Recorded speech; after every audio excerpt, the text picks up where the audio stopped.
Does Goliath ever speak to David?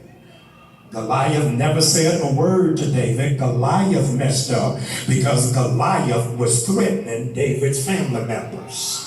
I think I lost you right there. See, the enemy don't know when he messes with somebody in my family, he got to deal with me the exact same way. There's some of y'all who are shouting, hear this, and you ain't even under attack. You shouting because you want the fight that your child is under to be backed up. You want the fight that your loved one is dealing with to be released. You want the fight that your best friend is currently under to be alleviated. I need you to elbow your neighbor, tell them this battle ain't even mine. Jesus. But you got to understand, I'm saved and I'm hood. That you mess with me, you messing with everybody connected to me. You messing with everybody that got my last name. Anybody that's got my back, I'm getting ready to fight for them. Good God, Jesus. I want you to be seated right where you are. Notice this, friends, that David is getting in the ring and Goliath has never, ever threatened him. Malcolm Gladwell, in his book David and Goliath, postulates through anthropological evidence that David was 6'9". David was 6'9", but Goliath was 9'9". So you got to ask yourself in critical examination, if David is 6'9" and Goliath is 9'9", why would David volunteer to fight somebody who is that much bigger than him? Because David knew what a whole lot of you don't yet realize is when you are anointed, you'll never fight something your size. I just missed somebody. I said, when you are anointed, you always gonna have to fight something that's bigger than you. I just gave confirmation to 7 of y'all in this room. You dealing with something that's unfair. You dealing with something that's imbalanced. You dealing with something that's above your pay grade. But God said it is not above your anointing. And I need you to know your attack is confirmation that you are anointed for something big. If there's anybody here that knows you got a big anointing on your life, how you gonna give God a medium worship? Give God a worship that is the size of your. My God, Jesus. I'm fighting something big because I got to deal with something big. I'm fighting something big because there's something big God has placed on my life. No wonder everything is going against me, because the enemy is hoping I don't recognize my size. I'm sick of shrinking myself so that insecure people will be comfortable with me. I'm tired of lowering my intellect so dummies can feel superior. I'm tired of hiding my natural gift because all you got is a degree, but I got talent.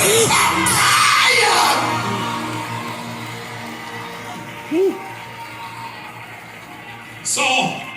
Saul is amazed because David runs out into the battle. And when he runs out to the battle, Saul, who is the king, runs behind him and tries to put his armor on David without ever doing a fitting. You got to notice, please, whatever you do, don't put on me the stuff that didn't work for you.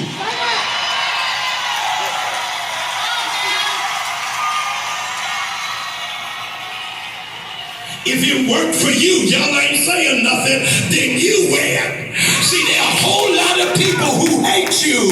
Why? Because you got your own opinion, you got your own style, you got your own taste, and they want you to conform to what it is that they expect.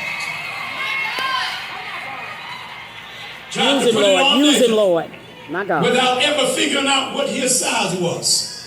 They didn't understand for David as it is for you that what God is putting on you has got to be custom made. My anointing is not off the rack. I can't hear nobody. I paid for this. I went through some stuff you would never be able to deal with. You want all of my accolades, but you don't want none of my attack. This assignment has been custom. Woo! My God, Jesus. I don't even understand how it is that you're wearing a couture anointing. The anointing that other people could not fathom, dream, or even comprehend. You are anointed to be able to be a single parent. Y'all done got quiet on me. You are anointed to help raise a child with special needs. You are anointed to be able to live through a divorce and not be bitter.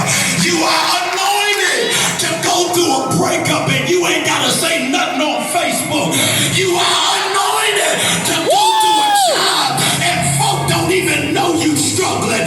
You are anointed to have to care for an ailing family member and not be stressed out. You are anointed. Woo, Jesus. And when he comes out to meet him, he puts the helmet on David's head. He puts the helmet on David's head. Why? Because he thought that their minds were the same size. You can't put your helmet on my head because we think different. Former First Lady Eleanor Roosevelt once quit. Small minds talk about people. Average minds talk about events. But great minds talk about ideas. I don't even want you to look at your neighbor. I just need you to elbow him and tell him you don't even know why I'm shouting. I am not shouting over my job. I'm not shouting over my clothes. I'm not shouting over the money in the bank. I'm shouting for my idea. Because I know if this idea ever takes off, if my idea ever takes root, if my idea ever gets finance, if my idea ever gets support, I'm going to a whole nother level. My mind is in another place. Yes, Lord.